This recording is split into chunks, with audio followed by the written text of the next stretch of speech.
Pardon me while I have a strange interlude.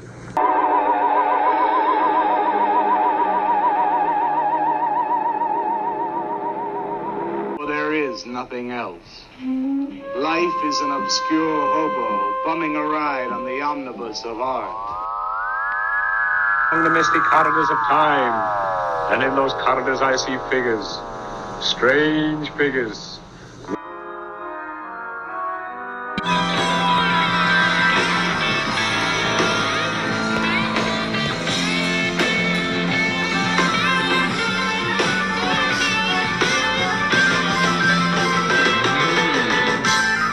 Welcome back, my friends, to the AP Strange Show. I am your host, AP Strange.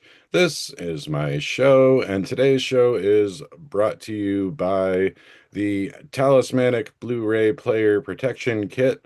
If you're going to watch a bunch of occult movies, sometimes it might be good to protect your home and your living room from, whatever forces may come through your TV screen. So the talismanic object that you place inside your Blu-ray player can be specially ordered with astrological timing to protect your own personal space while you're summoning demons through your TV. So look that up. And today on the show, we're going to be probably covering a bunch of topics. I'm talking beforehand, before I hit the record button, where it seems like we're getting along famously. My guest today is Ulysses Black. He's a multidisciplinary artist and a performance practitioner. He has a long history of ritual writing and really kind of a prolific guy. And you might have heard him before on right where you are sitting now, and that's where I heard him recently on there. I have heard him many times, always enjoy hearing him, but it kind of inspired the topic for tonight's show, which has to do with ritual as portrayed in horror movies or movies more broadly. But this is going to be a lot of fun, and I'm happy to have you here. Welcome to the show, Ulysses.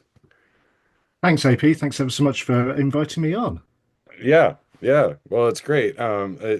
We cover a lot of weird subjects on the show here, and we being me, I guess it's the royal we, me and my guests have covered a lot of weird topics on the show, and a lot of occult stuff and paranormal stuff, but we also love the pop culture here.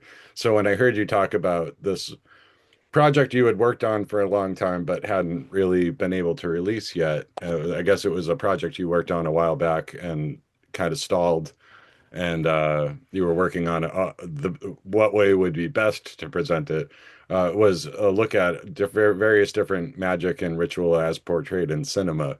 So how did that come to be? Were these all separate ideas that you were putting together as an idea for a book, and then uh, I'd been asked to provide some like ritual feedback on a film script, and I'd been looking through the film script at both how they were sort of handling the ritual and esoteric elements in the film, and then also how they were sort of proposing to shoot it and things. And that sort of got me um, thinking about my love of ritual, and when I have seen rituals that I thought in on film were like, wow, that's really, really cool. And other ones that I was just a bit like, I think someone's just said do something ritually and they filmed it.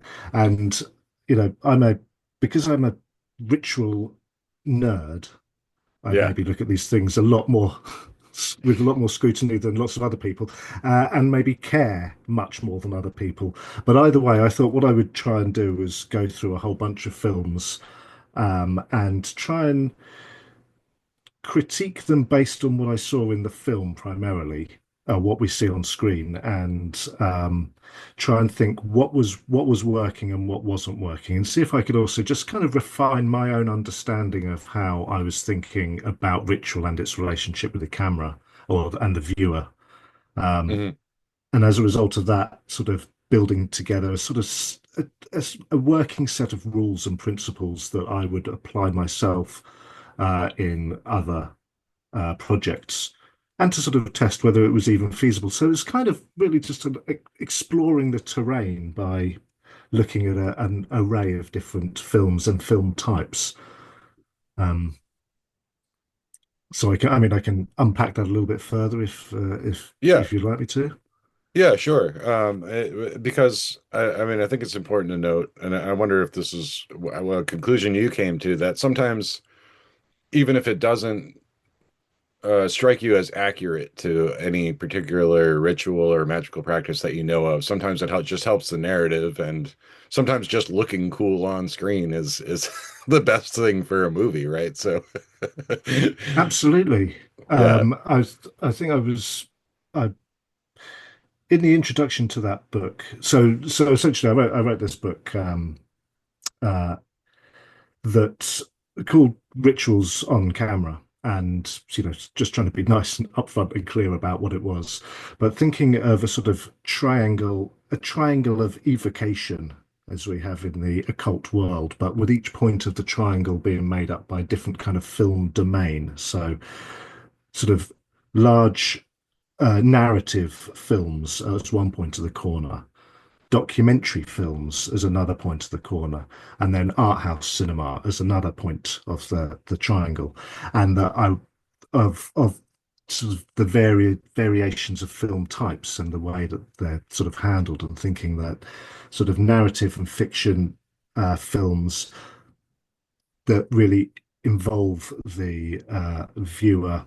in the fictional world. Is there's a lot of storytelling, and then there can be a lot of storytelling shorthand that's used Mhm. compared to a documentary where we're ostensibly being told that this is documenting and capturing real information, and then we're aware that there is a relationship that the director and the editors have in how that information is actually handled and portrayed for a viewer.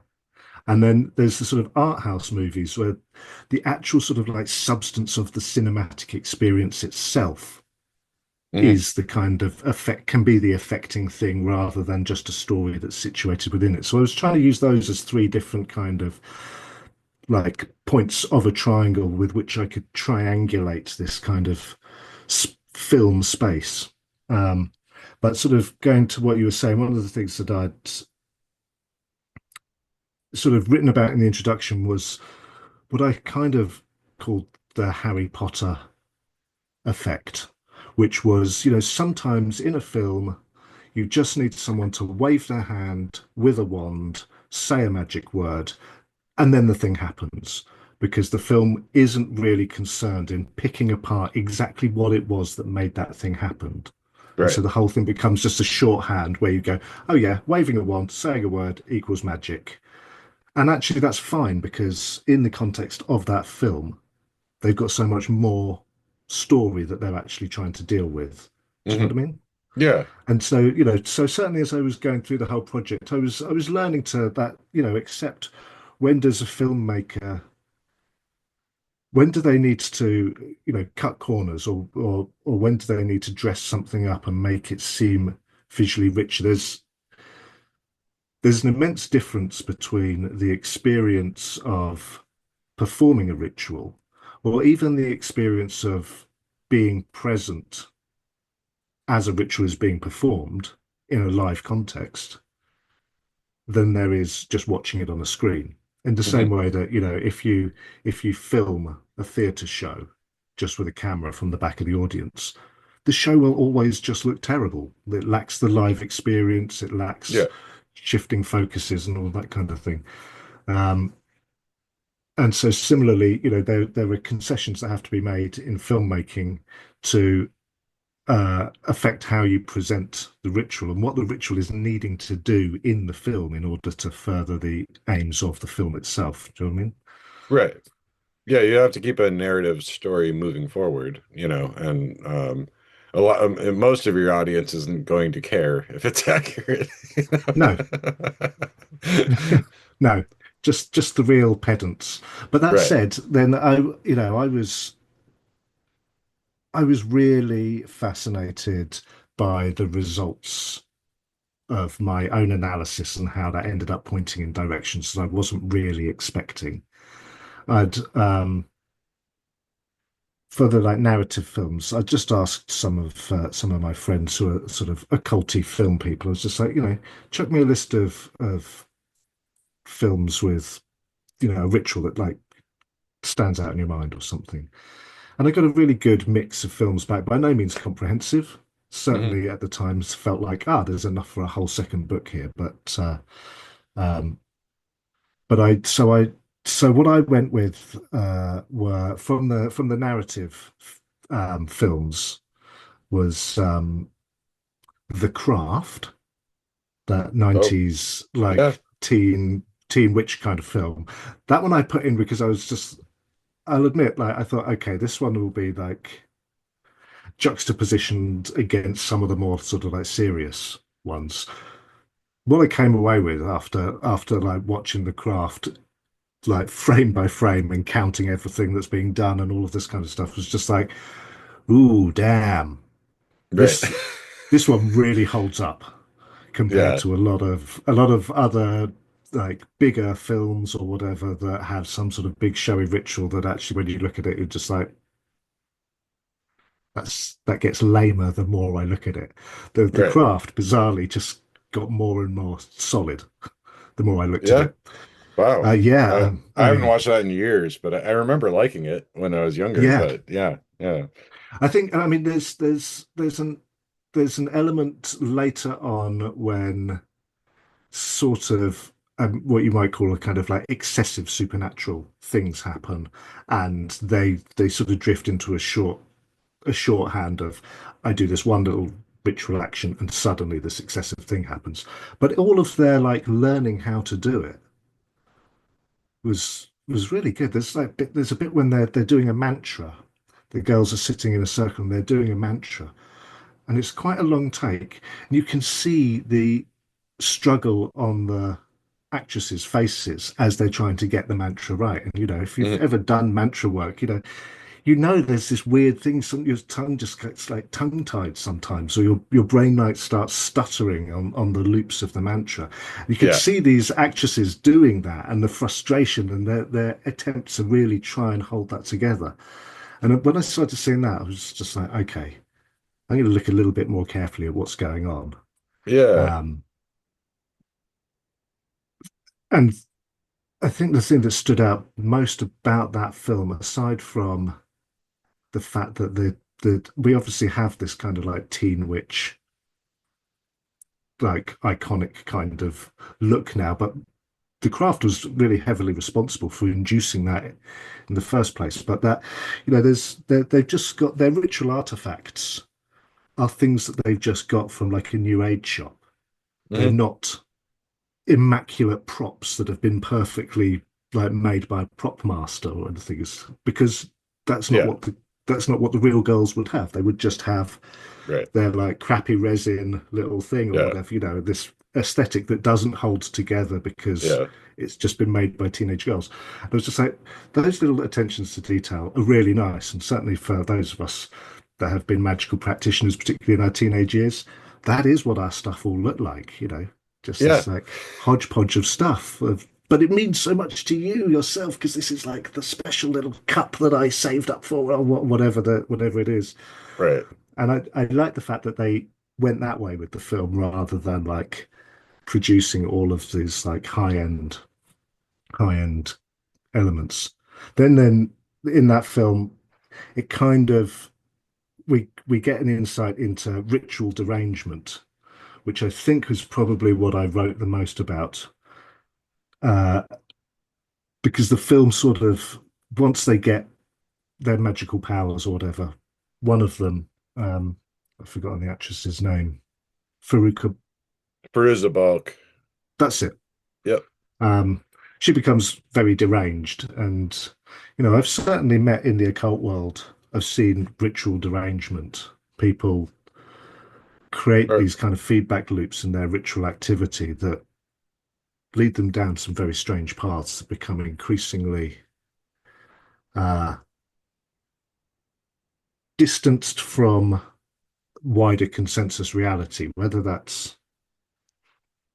yeah, that's a benefit to them or a detriment, I don't know, but it is sort of it's an unshackling and Yeah, a that focusing.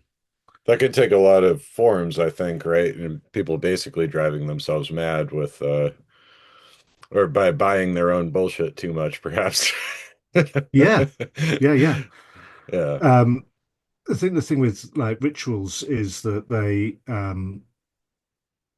this is something that this is definitely something that I bang on about a lot, but rituals are meaning making mechanisms because we invariably draw correlations between things in rituals. You know, you make a gesture and the gesture means such and such, or I have an item like a cup, but it takes on another meaning because I've attached significance to it, and we start sort of composing these things. We draw these occult threads of meaning between different stuff in ritual, and then when we bring two objects together, we invite the opportunity to consider, well, what is the meaning of the relationship or whatever between these things. And I think as people engage in ritual activity, we naturally start making meaningful connections between things in our rituals. And we also then start making meaningful connections between things in our rituals and things in the outside world. And this Yeah. might come in the form of like synchronicities and things like that, you know.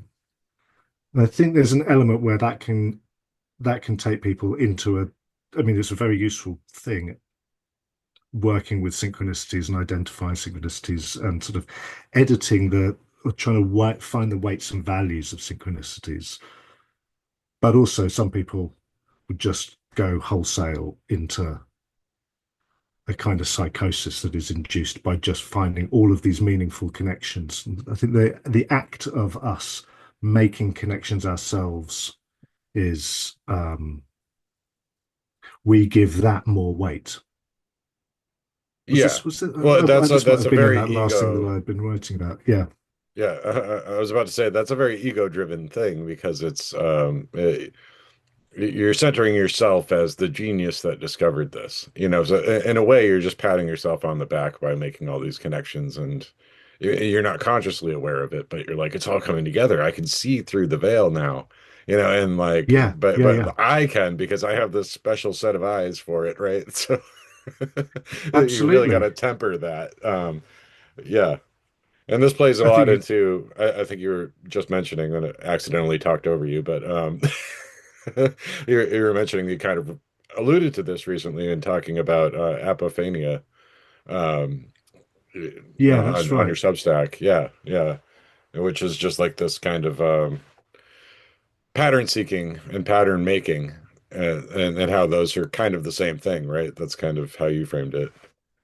Yeah, I mean, the thing that we just have this really innate aspect to us where we look for patterns and we find patterns, and you know we find deviations in patterns, and it's fundamental kind of, I suspect, survival instinct. You know, we to see that thing that is out of place might be a threat, or you know, to be able to see a pattern of behavior might enable us to like ambush some prey or something because we can predict it's going to return to the watering hole the next day or whatever. And Right, so this kind of like natural tendency to find patterns can also lead us to find patterns where there aren't patterns, maybe because we want to find the pattern, or because we've just made a connection and we think that because we have made a connection, there must be a connection. right. Um, we were talking just before we started recording about you know old Robert Anton Wilson and old sort of conspiracies, and I remember when conspiracy theories.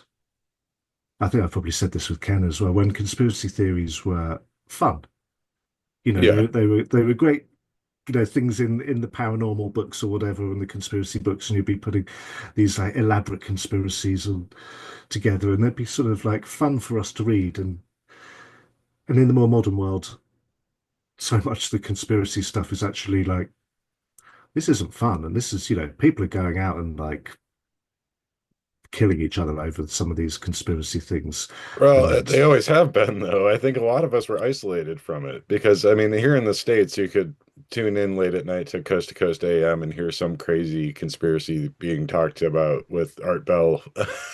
Yeah, indeed. Perfect. Yeah, And yeah. you could sit there and laugh and talk about it the next day with somebody that's simpatico and just be like, oh, this crazy like the moon landing is fake guy, is on last night, but to the people that legitimately believe that all along, any number of conspiracies all along, like there have always been. I mean, look at here in the States, Bill Cooper, how he Yeah, reached his end with in a yeah, gunfight with the feds, right? So, yeah. Didn't go too yeah, well for him. No, right. no, you're right. You are right. You are right. I think the people that are involved and in deep, it has always been. It's almost a product of privilege to have fun with conspiracy theories because it never affected us directly when we were younger, digging into it. We Yeah, could stand back and laugh at it.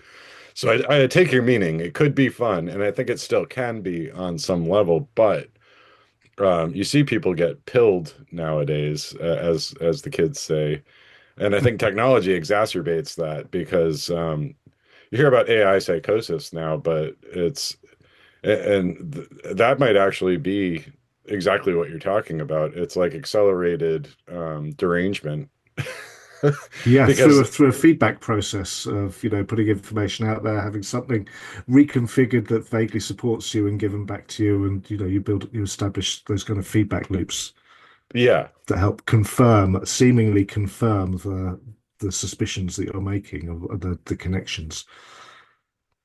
yeah, Yeah. faster than ever. They streamlined the derangement. And because everything's got AI in it, we've also got the AI derangement as well, because you Right. can't have anything without it having AI Right. involved. Did you look at Um, any AI movies? I mean, it's not exactly magic, but it would be kind of interesting to see your take on like 2001: A Space Odyssey or something like that. Um, I I, didn't. No. Um, and you're right. Yeah. To sort of,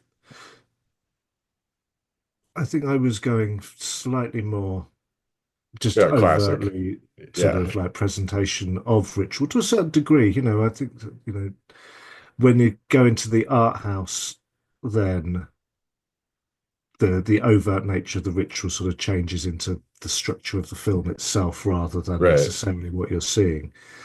Um, but you're right, things like 2001, you could look at the kind of the mythology and then how the elements in the mythology are being brought together and interacted with. And, you could sort of say that in some respects, rituals are taking the symbolic vocabulary of a specific mythology and sort of bringing different parts together into different combinations and different compositions in order to affect some change or stabilize something. yeah, right, And so yeah, then 2001 or anything that has an extremely kind of rigorous internal like mythos, you could probably look at and well, people obviously say, critique Kubrick stuff to the into the world. right. Um, Well, and for good reason. I mean, yeah. well, we were talking about Robert Anton Wilson. I actually have an old Playboy magazine where Wilson dissects 2001 somewhere around here. Okay. Right. Yeah. Yeah. Um, so, and the picture spread in that one was the tarot deck. That was the reason I sought it out, was because they did a Playboy spread based on major arcana of the tarot. Uh, Hmm. it felt like a cultural oddity that I needed in my collection. Um, so I bought a Playboy strictly for research purposes, people. Yeah. That's my story, and I'm sticking to it. But yeah, I mean, this is like the whole cultural milieu thing where going to the cinema itself is a ritual, right? Like there's a ritual element to it, and there's a reason that people have adopted the term cult when we're talking about movies that have a following that is a little bit underground and maybe not quite as mainstream, but we call them cult movies, right? So, Sure. Yeah. Yeah. yeah, They gather like loyal fan bases that share a maybe deeper insight into aspects of the film than a more sort of superficial viewers or whatever. You find that people that are cult followers of, followers of cult films Right. tend But in a to way, tend to like know their Rocky, subject a lot. yeah, in a way, Rocky Horror could be considered a magical ritual. The way people like dress up and go and have the props and do the call and response, you know? Yeah, I think one of the things that I wrangle with is the establishing the difference between a routine and a ritual, so Yeah. because some people will say like, I've got my morning ritual, which is, get up, have some breakfast, have a wash, have a cup of tea, and go to work. And you think, well, that sounds like a routine. Mhm. If it's like, some people say, oh, I've got my coffee ritual in the morning. And I think, that's true for some people, if they're taking a moment to actually sit down and sort of center themselves or connect with something or connect with their coffee, or just having that moment that is a sort of sacred bubble of time where you're just like, okay, while I sit down and do this thing and I have my little set order of things that happen in the universe at this moment, then I think that, and and it's something that you value, you look forward to, and and it nourishes you in a way more than just the coffee stimulating you or whatever. And you go, okay, maybe that is a ritual rather than a routine that I'm just trying to, you know, do stuff on autopilot and get out the house. So I think in that regards, we could then say, the ritual of going to the cinema for people that for cinephiles for whom it's like, let's say, a weekly activity or whatever, and they go every week, even if they're not quite sure what they're going to go and see. They go Mhm. there to sit down and have that experience and be affected by that experience and do it in the context of the fact that they've done it time and time again, sometimes having good experiences, sometimes like, oh, the film was crap, but the evening was good, or Yeah. whatever, So, Right. so you could, if people are being enriched by it, and for me, having some sort of meaningful engagement, then it could well be considered a ritual. Certainly have a lot of the qualities that we associate with ritual. So if we take something like Rocky Horror Picture Show, um, because that comes with certainly, however long it's been going since the 80s or whatever off the top of my head, there's a lot Mhm. of like gender politics and all of that, all from a time before transvestitism and transgenderism was the topic that it is now. Maybe partly something that has enabled that in the first place. But if people were capable of going and having a transformative experience by going to the cinema and dressing up and sort of entering into this imagined space for a period of time where they feel they can relate to something or that they can belong, then then that experience becomes quite a potent experience, and that, you're right, has kind of ritual qualities. Certainly, if it has, you know, call and response or whatever, You're right. Yeah. we've got our words that we're going to say, we've got our costume, and we know exactly when this thing happens, Yeah. and We and know when it when to happens, throw a we then roll of feel toilet good. paper and yeah. Yeah, and we get a little buzz out of doing it, but Yeah. and it means something to us. So yeah, sorry, a Yeah. bit of a ramble there. No, no, I think it's great because if it's me saying it, people are like, okay, AP, yeah, Rocky Horror Picture Show is really magic. But I'm like, no, I got a legit occultist and ritualist here that can back me up on this. And I think people are afraid to say things like that because it sounds silly. Like, Rocky Horror is just so kitschy and just like a fun and weird, and people might not think of it as having any legitimate magical value, but it's a hugely important to a lot of people's sense of identity and who they became. So I think identifying that term of a cult film and things yeah, like that, you know, it in the same way that ritual magic might not be for everyone, but the people for whom it is something, yeah, it's really big. And you would say right. the same about those patrons of the cinema that for whom the Rocky Horror Picture Show is a big, meaningful thing. I mean, we could push that out further and then go, well, is everyone dressing up like stormtroopers to the latest Star Wars film or whatever? Is that a ritual? Is there some ritual element? I really don't know. I'd have to.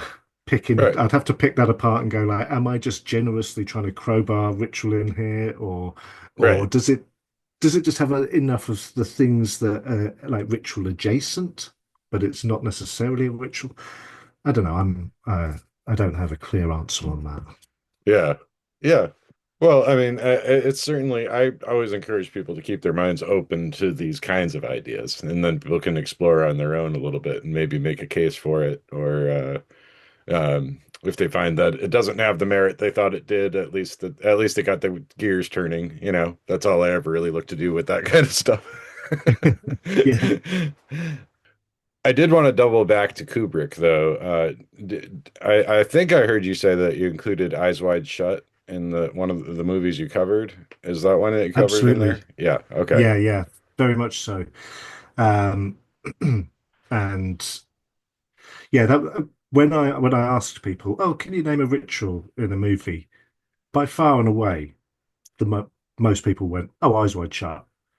Yeah. So, so I rewatched it painstakingly. I tried not to do, certainly for the first few passes, I tried not to do any like background research because I was mostly focused on what is it that the viewer actually sees of a ritual, and what do we infer from what we see, and so what can we take off, take away from that just by watching the film. And now I know with a lot of cult films and things, the experience is enormously enriched by people knowing a lot more of the stuff about it. But the first pass was just sort of like, what do we actually see? So, off the top of my head, I think the ritual starts at exactly the center point of the film, Okay. or maybe that's the center. I mean, I certainly, um, right at the middle of the film is the ritual that takes place, um, or is the sort of overt ritual. And I think as I was looking into it, I kind of realized there's multiple rituals taking place, on sort of different levels, but the sort of the core overt ritual takes place at the sort of sex party of the elites that Right. Tom Cruise's character Billy sneaks into, and it involves a red cloaked man in a golden mask surrounded by, off the top of my head, I think it was 11 um, women in black robes, and they're on a red carpet in a big white spotlight. So as I was looking at that, there was sort of different ways to kind of critique what we were looking at. And that is to, first of all, just look at what is actually happening, what's there and what's happening. And can we infer the intention behind what's going on? And what happens is the women, um,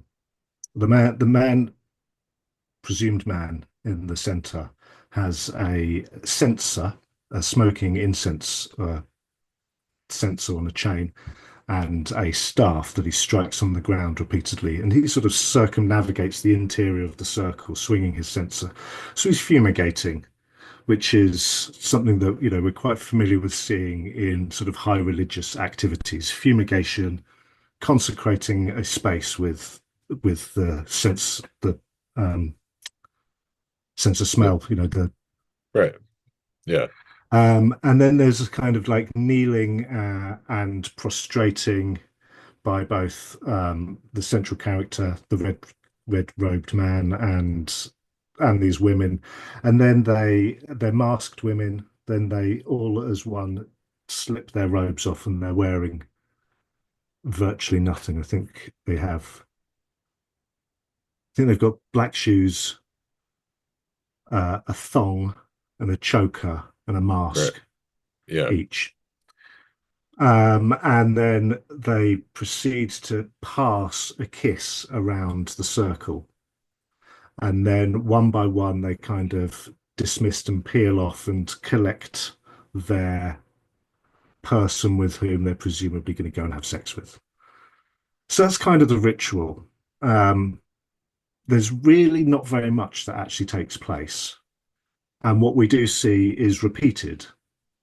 So that there's some sort of like rituals don't need to be hugely elaborate, complex, or complicated things in order to have complexity to them. Um, and there was one element of the ritual that I really kind of homed in on as a performer, and that was the way these women pass the kiss around the circle. They're wearing masks, so they're not actually kissing each other. It's a symbolic kiss, and the choreography with which they execute that is just superb. The way in which they all lean in exactly the same way and bend over to like kiss over Yeah. each other's shoulder in exactly the same way, speaks of. I don't know if these how what level of professional dancers they perform as well or not, but the choreography of that is really very, very tight and so clean and simple. And if you had lots of stuff going on, it would all be lost. And so this is where, sort of learning that the film director has to make certain concessions in order for the thing to work on camera. Right. And, Kubrick is a master of building these quite kind of minimal compositions. There might be like a lot of people in the background or whatever, but the compositions are sort of minimal and clean, and there's quite often um, uh, symmetries that we can see. Yeah, I mean, there's an argument to be made that he employs like a sacred geometry to the way he stages shots, right? I've seen videos to this effect that people have put on YouTube that are like a montage of him doing kind of like that vanishing point perspective in like all these different movies. And if you click quickly from one to another, they overlay like one Right. to Yeah, one, right? yeah. Like, Yeah, yeah. yeah, Oh, I love that stuff. And I mean, he did things, like in The Shining, all of the corridor stuff and yeah, the shot down the to the lift door. He's using like absolute like visual bilateral symmetry, which is not something that really exists in nature, and it's very rare that human eyes see that much symmetry. We can appreciate it or whatever, but we have to go and stand in very specific positions, very still, and look at primarily a man-made environment to see that kind of symmetry. So there's something yeah. kind of unnatural about that that has it looks bold and powerful, but also for me something that can be kind of uncomfortable in it as well because it's an unnatural level of sort of clarity and symmetry and cleanliness, which Yeah, then it's I kind think of helps to like pump up the scene slightly and make it, brings more subliminal feeling in there. yeah, it's kind of unnerving in a way, and it inspires awe, like in the true sense of the term, where you're a little bit scared, but also Yeah, impressed, you yeah, know? Yeah. yeah, yeah, So he captures that well with just staging the shot with a lot of these. You see it in 2001 as well, looking down, absolutely. you know, The bed, the monolith at the end of the bed, and all of that kind of thing with the two right. little, I think there's two little like niches with statues in or something off the top of my head. Yeah. Yeah. Um, so looking at the ritual, and so like the geometry, I mean, I ended up on a little rabbit hole where I was looking at the fact that they're performing the ritual on a big red square, and then it has a white circular spotlight on it, which was made, so the kind of ritual analysis aspect of myself just sort of went off the deep end with that and thinking about the relationship between the circle and the square and the sort of the circle squared and the Vitruvian man, Yeah. um, and all of this kind of this old esoteric question about the relationship between squares and circles, um, which very much reminded me of the Alhambra in Granada in Spain. It was beautiful, staggering Moorish palace or set of palaces where there would be a lot of domes on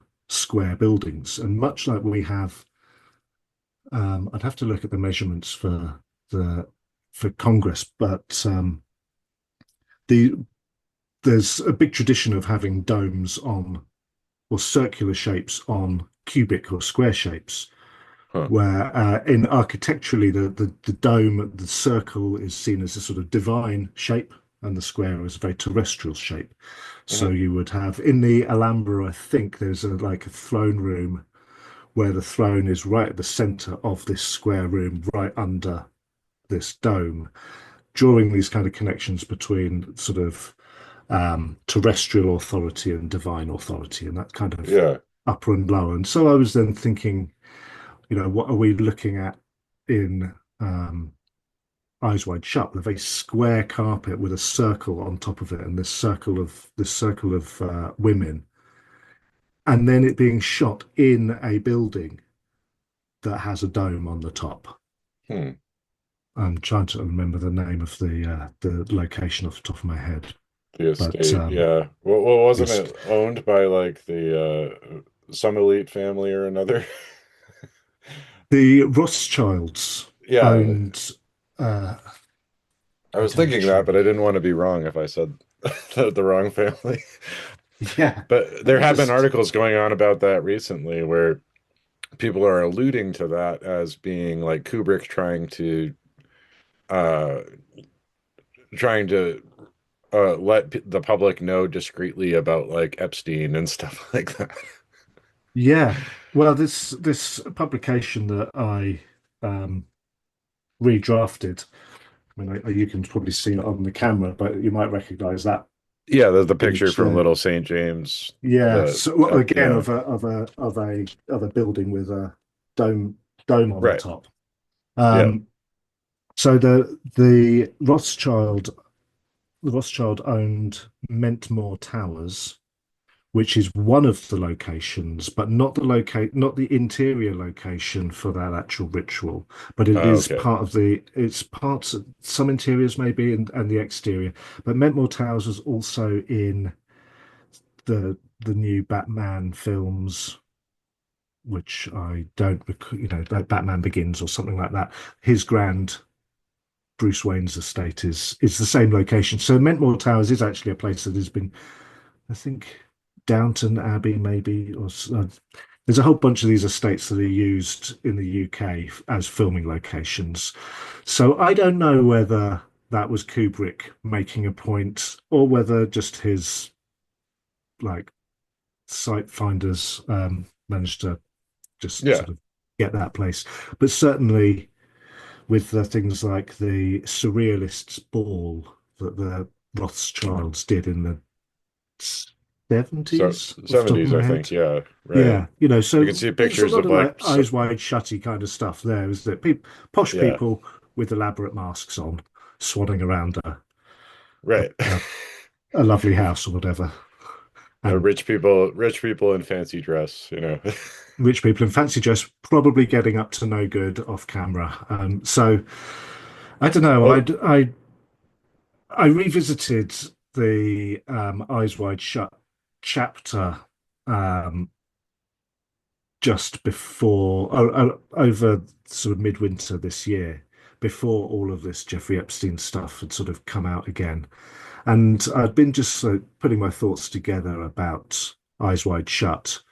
Um, and then the Jeffrey Epstein stuff came out, and there's so much really like horrific stuff that is described or alluded to or referenced that made me think, well, Stanley Kubrick's ritual in that film is phenomenally tame yeah, if it's trying to be a nod towards right, like some dubious activities, then it's not nodding anywhere near hard enough. right, But the elites or the 1% or whatever, they don't necessarily all need to be criminal paedophiles in order to be going and having just sex parties with rich people and prostitutes. I'm sure that happens right. Yeah, in and I quite, think you know, I mean I don't know if you feel this way, but I think that the ritual depicted in Eyes Wide Shut is almost not even secondary, but kind of down the list of important things in the movie, like what's actually happening or what the intent is, needs to be a mystery for that story to work because the allure of it is that, Billy knows it's a club he's not invited to, but he wants in. He doesn't know what they're Yeah. doing in there, but he wants in, you know? Yeah, yeah, absolutely. And then once he's in, he witnesses a ritual where he still doesn't know what's going on. And I think that Yeah, was one of the things that I thought worked really well. It's that like, oh, you want to pierce this veil and see what's the other side. You get there and there's another veil, right. and and that, you will be constantly chasing after those things until you come out the other side and in that sort of grand elite conspiracy, you end up going, oh, right, okay, well, that's what it is then.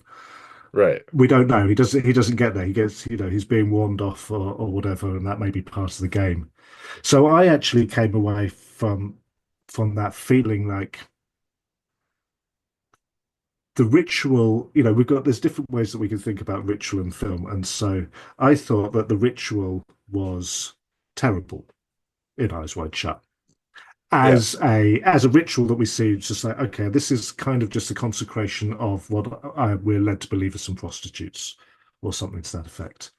Um, and then that made me think, but is that then in that world a ritual where they're just using ritual in order to create a sense of drama and mystique to basically dress up a sex party?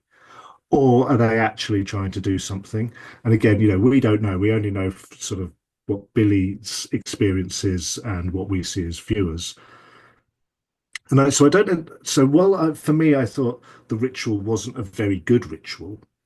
I did think it was extremely well executed from a performance point of view, and then works very well in the context of the film. So the ritual again is a success from the filmmaking point of view, Hmm. also because it sticks in everyone's heads. Yeah. It occupies that like brain real estate for lots of people. Even before it was But released, because there was rumors about it and murmurings about it, because it was already controversial before it came out, and Kubrick died before it was released, and then the studio was able to cut that's a right. lot of it. So people have Yeah, always yeah. wondered what was in there that they cut out. We'll never know. But And that is true. He didn't have the final say on the edit, so we don't know. Given all of the conspiracies and given the fact that he was known to be so scrupulous and meticulous about how he wanted to do things, endless takes of in order to get things exactly right. You can see it in the precision and the execution of so much of his stuff that there is a lot of work and a lot of thought going into everything. So we don't know what that what his director's cut would have actually been like, which is intriguing. yeah, yeah. And it's funny too for people that may not have been paying attention at the time or weren't around for it. Because I was a huge Kubrick fan as a kid. I'm surprised it's been this many episodes before I've really gotten into Kubrick. But I watched probably The Shining was probably my entree, and then I went to the video store every week and rented a different movie and until I had seen them all. Um, so when that was in production, I was following closely like all the news around it. And it's kind of funny because he basically held Nicole Kidman and Tom Cruise hostage for endless reshoots. And I mean, I had Entertainment Weekly magazine would come to my house. I had a subscription to that, and it would be like, Tom Cruise hostage day 191 or something, because he just wouldn't let him leave, you know. And there was an added layer to that, and a drama going on outside of it, where Cruise's Scientology beliefs were at odds with Kidman and her family, um, because her parents, I guess, worked in mental health, so that was like considered suppressive Yeah, yeah. personalities by Scientology, and ultimately they ended up divorcing. And I wonder how much that movie might have played a role. They're being cast in the movie as a married couple when they were married in real life played a role in that Yeah. divorce happening, you know? Yeah, yeah. As a married couple with some difficulties between them, it's yeah. I wasn't. In my memory that they were still they were still together, but I didn't think that their relationship lasted much longer after the film. But again, I It don't was recall within the a few details. years. Yeah, I Was it think right? within, yeah. But the Church of Scientology had a lot to do with that, you know. Uh, but the Church of Scientology has a lot to answer for, I suppose. Yeah, and yeah, probably a whole nother conversation about their rituals and whatever. But Yeah, right, and their background yeah, obviously L. Ron Hubbard's background in the occult world was sort of yeah, right. Famously palling around with Jack Parsons and yeah, stealing indeed, his yeah. girl and his boat. And Yeah, yeah. I don't know how um, that guy had any game at all. He's like the most ghoulish looking person I've ever seen. Not to yeah. make fun of people's looks, but it's all around Hubbard, so fuck it. Sometimes you just have to assume they must have a phenomenal amount of charisma that doesn't Right. translate on camera. Yeah. We had a prime minister notoriously portrayed always with a grey face, and as the dullest, most boring person. But all of the reports from people that knew him off camera was that he was just extremely charismatic and everyone loved him. Hmm. So I guess maybe you know the camera might add a few pounds and delete a few charisma points at the Right. same time. Certainly Yeah. for some people, yeah. Yeah. Well, who knows? But yeah, that would be a hard one to do because Scientology has such a grip on Hollywood. You know, there's infused so much through it. It would be kind of hard to tackle that as a subject matter on its own. Would probably be its own book. Yeah, right. And then Yeah. you draw the ire of the Scientologists, and they might come after you. So, uh, yeah, that has happened to people. I understand. Yeah. Yeah, I Yeah, think yeah, well, but I'll stay out their way for the time being. right. Yeah, nobody needs that. So, so Mm. what other movies did you cover in No, for that particular project, I looked at on the narrative fiction side of things. I looked at the film The Ritual. Mhm. I'm not sure if you saw that. It was about some hikers in Norway or Sweden, off the top of my head. I didn't see Um, that one. No. and The Wicker Man, The Ninth Right. Gate, A Dark Song, which I was probably in. You may well have heard that in on a podcast on the Sitting Now podcast. I was talking to someone else who'd written a book about the film A Dark Song. Do you know the film? Yep. Yep. Oh yeah. I Yeah, love yeah, that one. Well, the Abramelin working is yeah. a fascination of mine, and particularly the whole Boleskine House thing with Aleister Crowley is something I've looked into quite a bit. Um, so I thought that film was like a wonderful cinematic representation of a working like that, but maybe not 100% accurate, but No, but like accurate enough. It didn't dramatize it. It didn't dramatize it in the sensational way that a lot of media does, especially if it's meant to be a horror movie, right? So, yeah. uh, yeah, I think the supernatural elements in it in A Dark Song are treated very carefully, and there's always that scope for is are we seeing the delusions of the characters as much as are we seeing an actual physical manifestation of or an auditory manifestation of something. But otherwise, so there was so much more about the kind of the psychology of the people involved in that ritual and what it's doing to them as people. And for yeah, me, looking at how rituals are treated on camera, um, I thought the Dark Song was fantastic because so much of the ritual you don't actually see. You're just seeing the downtime bits between their bouts of ritual, or you've seen them set something up, or Well, you might right, just be getting a little glimpse of something, but you're not seeing hours of them praying and performing all these orisons and things. Do you know what I mean? You're just seeing these gaps.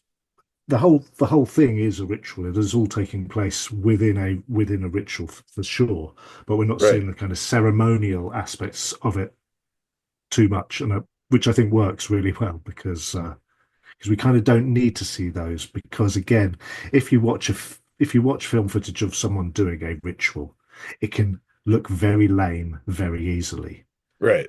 The the classic thing of like the xenomorph in the original Alien film not being its full body is not seen until she blasted out Ripley blasted out of the airlock when it Yeah, suddenly looks very much like a man in a rubber suit.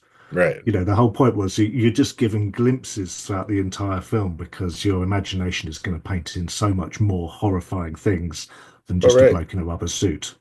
Do you know Yeah, what I and mean? like in a literary sense, that's like H.P. Lovecraft always alluding to some unspeakable horror, and your mind has to try to Yeah. figure out what an unspeakable horror looks like. And Yeah.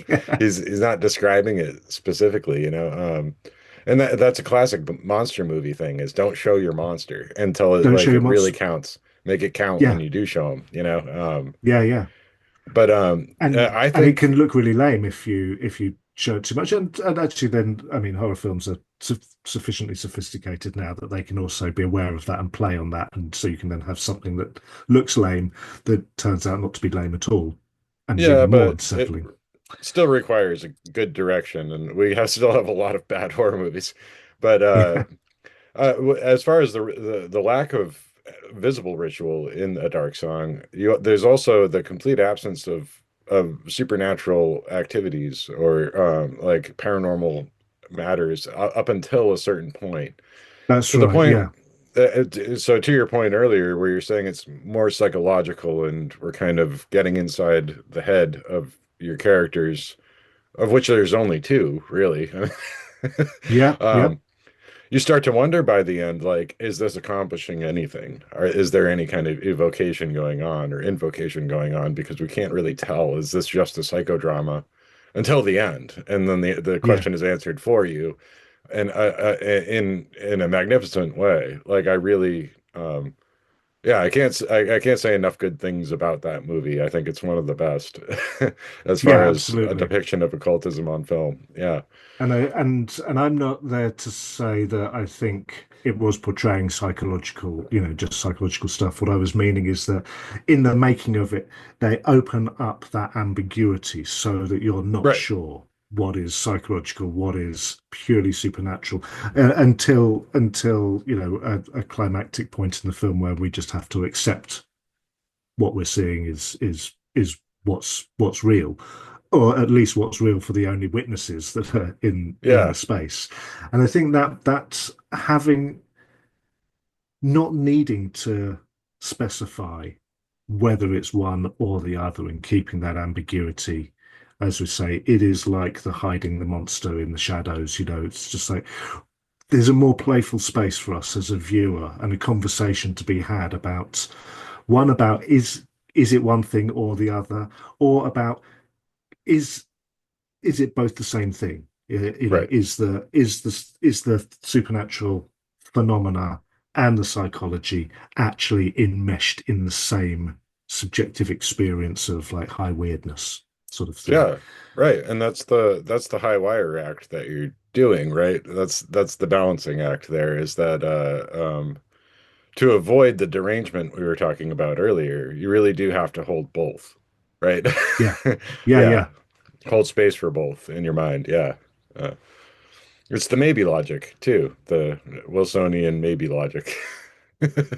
Yeah. And yeah, I think Crowley has the phrase "the soldier and the hunchback," which it might appear in the Book of Lies off the top of my head, but it relates to the exclamation mark and the question mark. The Hmm. soldier is the exclamation mark. There is the aha, but it's Hmm. always followed by a question mark. Right. where anything that's answered naturally leads to yet another question. There is always a hunchback at the end of every line of soldiers, sort of thing, in his bizarre kind of metaphor. But do you know what I mean? That idea that like, and again, Crowley a had bit some like good Billy ones. going through Yeah. those veils. You get into the club and then you're still stumped by what's going on. Yeah. Um, Yeah, every epiphany is followed by well, perhaps every epiphany is followed by apophenia, which you have to negotiate to avoid the derangement. yeah, yeah, uh playing connect yeah. the dots, and some of the dots are written in invisible ink. Yeah, and that sometimes only you can see those dots. Right. Yeah. Yeah. Um, Well, that's so great. the other films that I looked at, I think I also looked at some documentaries. I looked at The Living Gods of Haiti by Maya Deren, which is about voodoo in Haiti by Maya Deren, who was herself an experimental filmmaker and accomplished dancer. So there was that And an one. There was occultist, also, I think you could say. You're and right. yeah, Yeah. Yeah. Yeah. um, and she created one film for which the title is my favorite bit of it, which is not to say I don't like the film, but the title, A Ritual in Transfigured Time.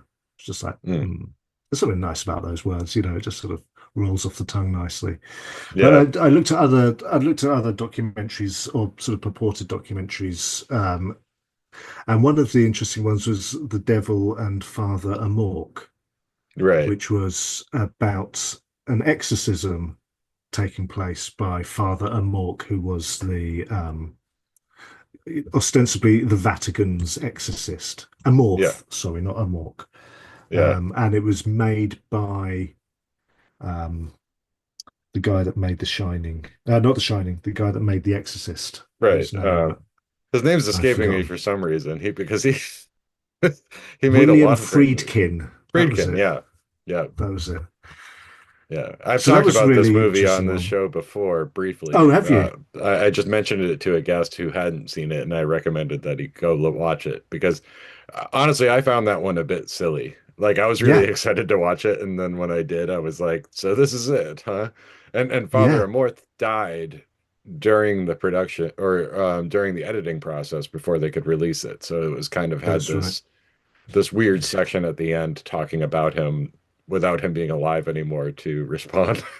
Yeah, which I Yeah, think kind of is a perfect thing for feeding into like, the fact that The Exorcist had all of these myths around right. the production and the screenings of it as well. It's just like, yeah, you know, you make a documentary about an exorcist and they die before the film comes out. I mean, that feels like perfect kind of marketing fodder somehow, for like viral ideas and so forth.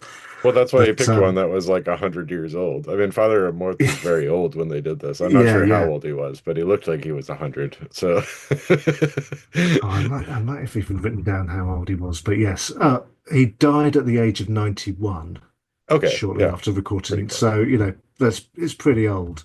But yeah, I thought, that it was an interesting film to watch again for the kind of the ritual and then the possession, such as it is, how thinking like if you want to stage a possession, what better thing than to have two burly blokes be able to pin you down Hmm. as a way to give your body permission to go absolutely mental. You don't need to hold yourself back from all of your thrashing on any Right, level if you've got two people that will absolutely hold you down. right. Do you know? So I'm not, and I think there was a funny, like, there definitely sounded like there was some audio embellishments added to her voice. I had to think that because it was like, and Friedkin made it a point in his narration to underline that this is the true audio. These are the actual voices Yeah, coming from this woman that she couldn't possibly have made. And the fact that he felt the need to emphasize that so much made me suspicious of it. yeah. I felt like there was some audio jiggery pokery going on. Uh, It's weird. It would I in terms of like possession states or anything like that, I've never heard someone speak in a way that I thought sounded like it had some sort of like hmm. synth effect on it. And it would be Yeah, very weird if like people who are genuinely possessed by demons happen to sound like they've had their voice digitally edited. That right. would be very convenient and also quite, yeah, unfeasible, you know. Well, it could But possibly be too, just like with the limitations of the setup, that there was some feedback on the microphones or like distortion because of close proximity or whatever, and maybe that made it sound weirder too. But yeah, yeah, um, but, I've only witnessed possession once or twice in an entirely different context, but there was no audio part of that. It was right. just the body being taken over, right? So it was actually much closer to the Darren film. Yeah, yeah, yeah, So, but and it's scary because you can see the person's not there and they're not driving. yeah. But An entirely different type of sentience coming out of the eyes. yeah, oh yeah, The way the sort of the eyes move around and look at things as if they're right. seeing things for the first time, or choosing to look at different. Yeah, Well, it is because an interesting thing. in an esoteric sense, that's kind of a lot of it, isn't it? Usually, spirits that are possessing people are just craving that material, sensual experience that they can't have in the Yeah, immaterial realm. So, like, you'd suspect the eyes would be darting around like crazy, like, wow, what is this? yeah, You yeah. Oh, know? this is light filtered Right. through like organic lenses and so forth. Yeah. That does seem to be, the crux of the deal is you get my body for a little bit of time and I get something intangible or Right. otherwise physically unachievable, a Right. magical effect or something. So yeah, but for me, that like the devil and Father Amorth was an example of what I thought might have been how we how so what am I trying to say? The filter that a director brings in capturing what is a documentary film, the fact that a documentary film has a kind of implication of objectivity but is inescapably subjective Hmm. because there's a filmmaker and a an editor and a narrative that they're wanting to tell with their documentary. I think someone like Werner Herzog being like a really great example of someone who Yeah. makes documentary films that might just all be completely contrived rubbish. Was it the film Bells from the Deep, a documentary he made about Russian mysticism? Hmm. There's this amazing footage of these people on a frozen lake that perform this kind of penitent act where they like kneel down and they push their body face down along the lake and they Yeah. just make it from one end to the other. My understanding was that's just all fake. Huh. He just paid some people to do it because it supported it was the image that he wanted to support the text. And I personally, I love that. I love that, Right. the I love it too. playfulness with that kind of filmmaking. Um, But but it is it's, important to consider the context, right? And that's what makes me hesitant with Friedkin because you have the baggage of The Exorcist in the past, and it's just kind of this is the real one though, guys. Like showed you the story of The Exorcist, and sure, that was a fictional tale, but here's the real deal. And it was like he really wanted to sell that. And I bought it. I bought it hook, line, and sinker until I watched the movie. And then especially the last half hour or so is this weird postscript where Friedkin's like, okay, I didn't have my camera with me, but trust me, guys, this is what happened. yeah, yeah, that's right. I remember that. And he makes himself the main character. And it's And does the lady who's being exorcised, isn't it then sort of revealed that maybe it didn't quite work and that Right. she'd been through this process like dozens and dozens of times? Yeah, it wasn't like there was Th- a success as a result of this, Yeah, nor was there like a death like you see in The Exorcist. It's anticlimactic, and I think that's kind of absolutely. why Friedkin wanted to put a postscript that has some action to it, even though you have no real proof that any of it happened. Yeah, Um, I mean, might have been better off just sitting with the mystery and losing that whole anecdote at the end, because I don't buy yeah. it for a second. I don't believe any of that happened. The last little bit that he put in there. Then again, the power of like questions and mystery and things. That can live with people for much longer than if you're ending up in a situation where you just go, do you know what? I decided that this is fake, or Right, this has been, because then you dismiss and you walk away from something, and you're not left with. I mean, maybe you could dig around and go, oh yeah, but what if I think it's fake, but it isn't fake? You can right. still dig around That's for that if you really want to. that's the root of like high strangeness and mysteries and paranormal and the occult is like mystery is at the heart of it. And that's the enticing part, right? So that's what we were after. Things endure because we think about them later. Yeah, And if you yeah, end your movie with something that makes the audience say, "Oh, fuck off." Come on, that didn't happen, Like yeah. you really ruined it, He would have been way better off just, having a nice little memorial about Father Amorth.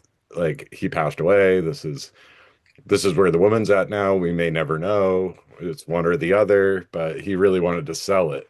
So it was uh that's why I don't like it. You know.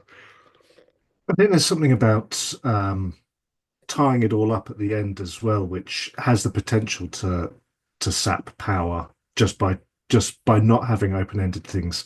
I remember giving a lecture on rituals and ritual structures, and with it came a little booklet with a diagram um, of how the objects in the lecture space had been placed in order to facilitate the ritual that I was performing in the guise of a lecture about ritual. Yeah, very wanky self-referential stuff. But part of the Right. point of it was that I didn't finish the ritual because it needed to be left open-ended because so much of the lecture was about trying to uh, interest and inspire people and leaving something sufficiently open-ended that they have an interest to look into it themselves. I hadn't rounded off the story and like completed the story so that someone could walk away and go, ah, that was nice. Now I'm just off to the next thing.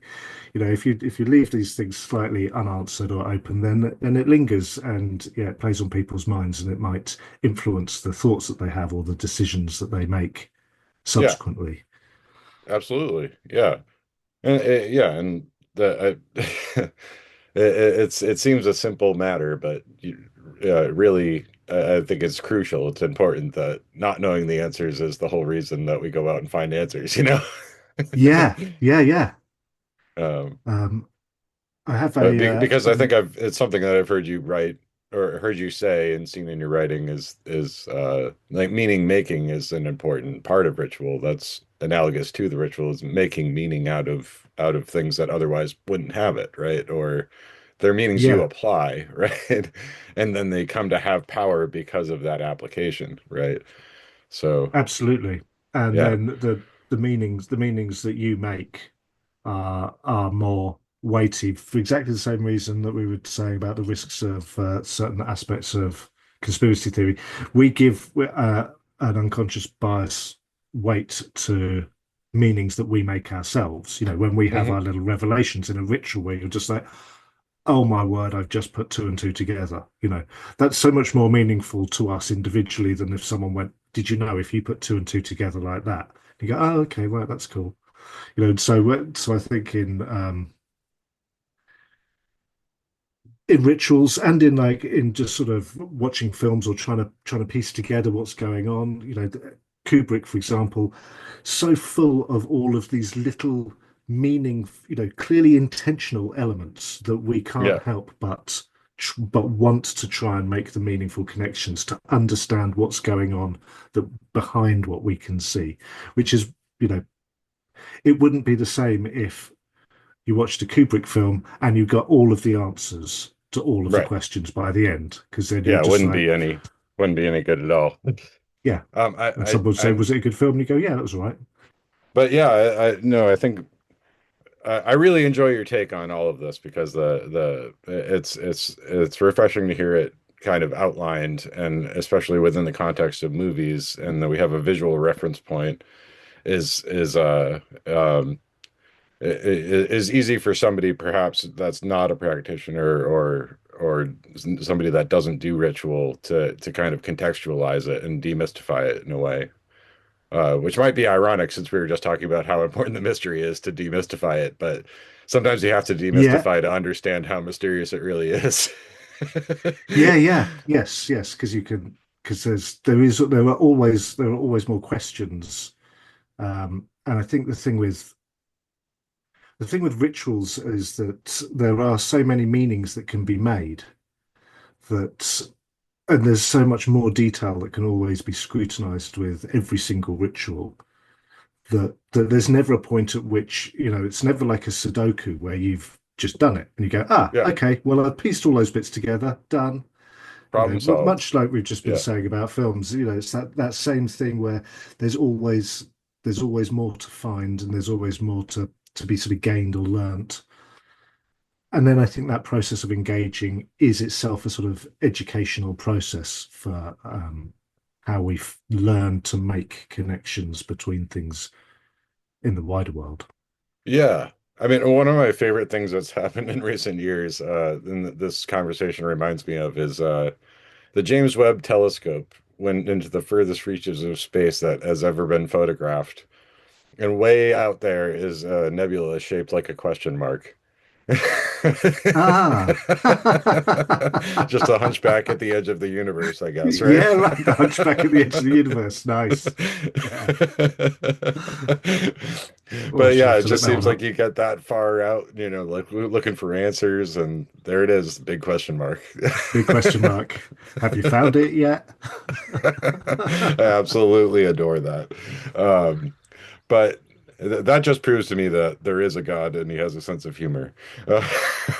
Let's hope so.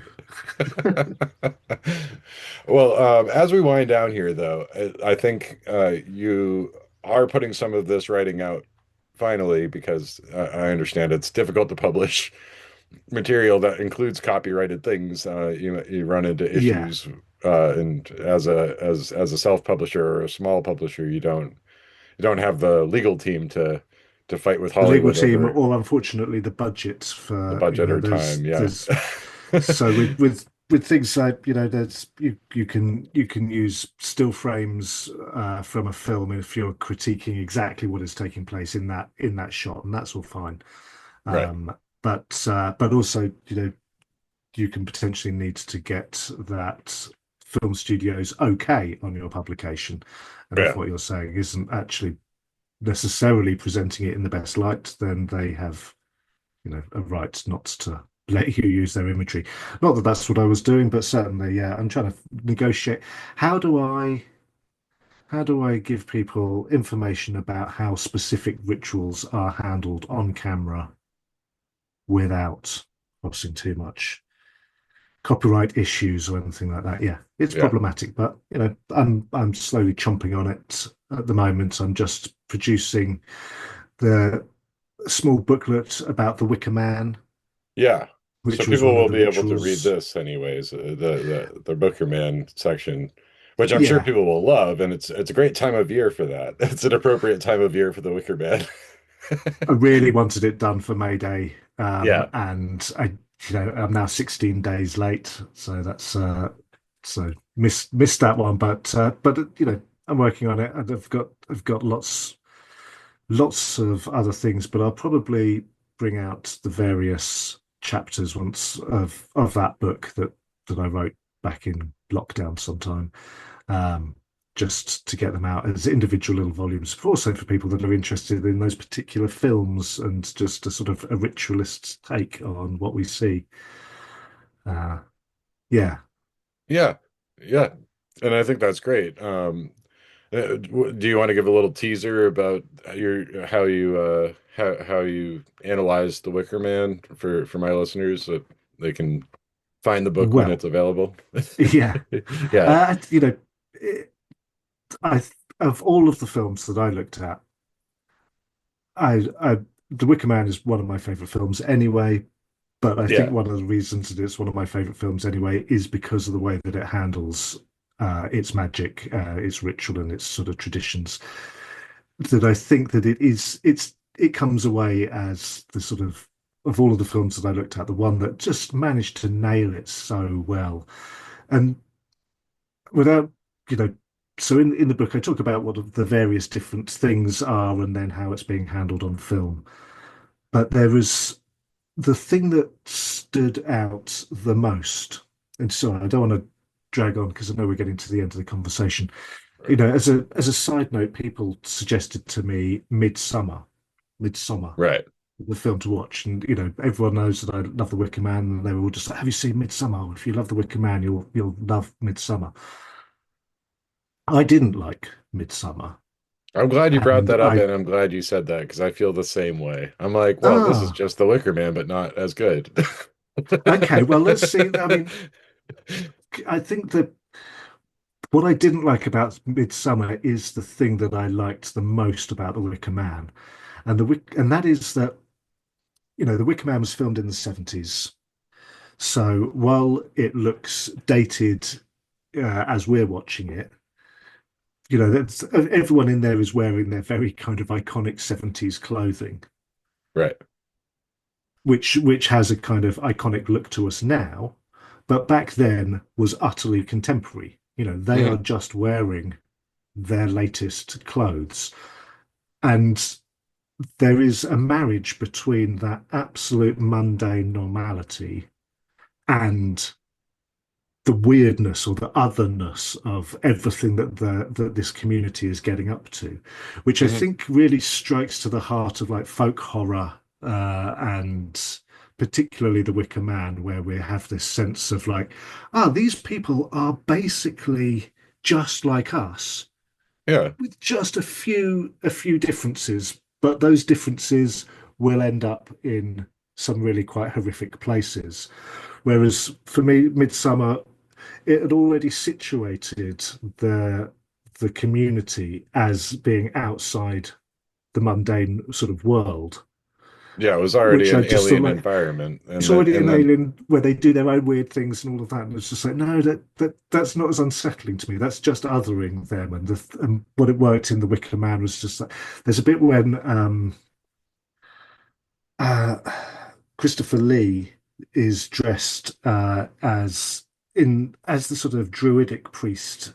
It's a very like shamanic, dual-gendered role. There's a big sort of tradition of uh, dual genderism in Northern European shamanism.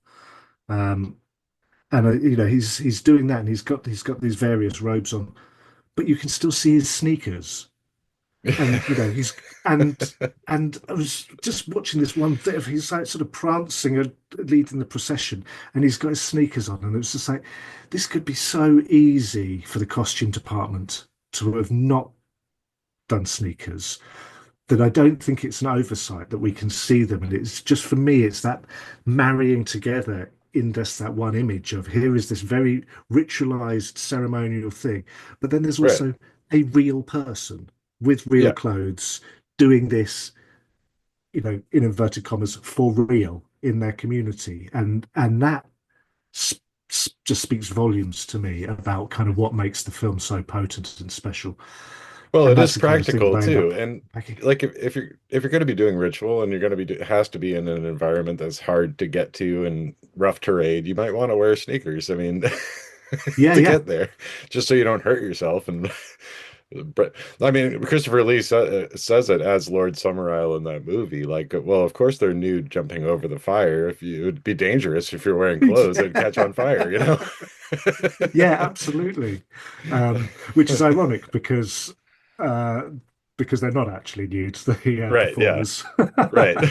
but and yet they are jumping over the fire because actually it would probably be the Yeah, censors wouldn't have allowed it. But yeah, so it's for me, The Wicker Man is just a sumptuous, wonderful feeling. I mean, we used to go to it as the cinema.